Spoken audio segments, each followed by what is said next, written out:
2.5 years for this moment. 2.5 years. Is that how long ago you started? Oh, yeah.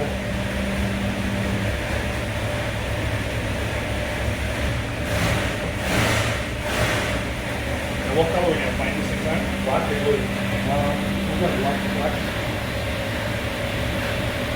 So pretty much whatever we figure out with the car later by Monday afternoon we should be done. Have it off, I'll paint it, pick it up any day next week. With the car, we get the normal with it.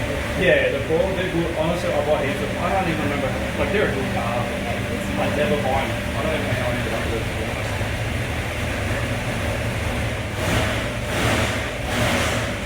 But I'll get it here on Monday and I'll put it on and I'll run it, just so I know that the settings are all right. Just got to get this to 70 before we run it.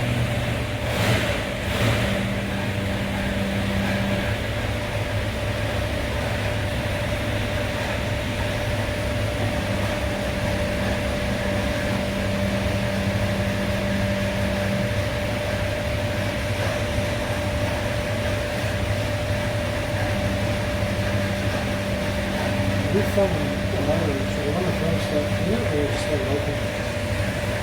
Start with one in it. Cooling's a bit of a just going to experiment. Like it when it starts having that much. Usually it's better to have a little bit. Yeah, some cars will run it. If you can run it with like start with a 160. Try that and just see what happens. And if it, yeah, it can be a bit of running around. It's always kind of better to run one. Just with the outline. Usually it just takes like air off on the gear form, which you know you want to kind of start and you don't have to sit for 20 minutes on the right.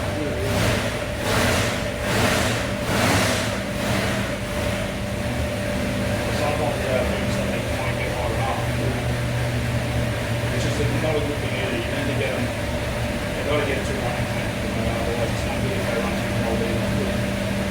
Especially if it's business. Yeah.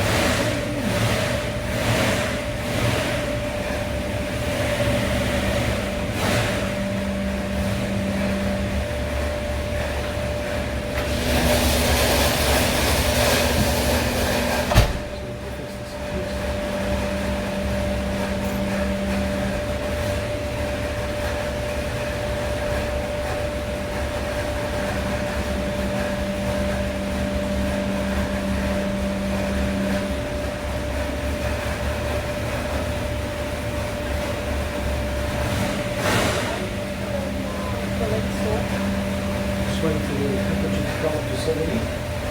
Once it's warm up.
Start to run at 4,000. Let's sit there for a second and I'll let it go and then we'll run through about 6,500.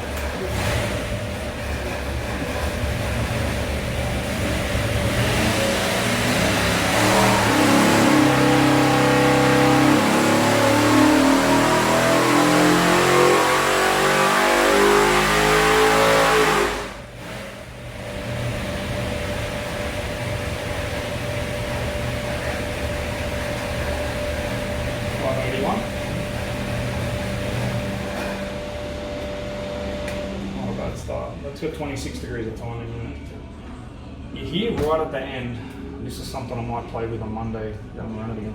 I don't know if you hear, but right at the very end it sounded like almost like it's a rev limiter, like pop up, just a small pop. It's not a rev limiter. With hydraulic roller camshafts, it's a real fine line by having too much spring tension and not enough spring tension. So sometimes they just valve float a bit. Yep.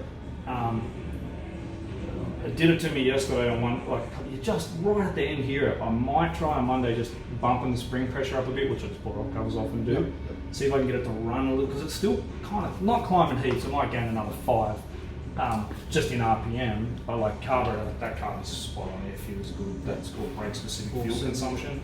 12.7 on one side, 13.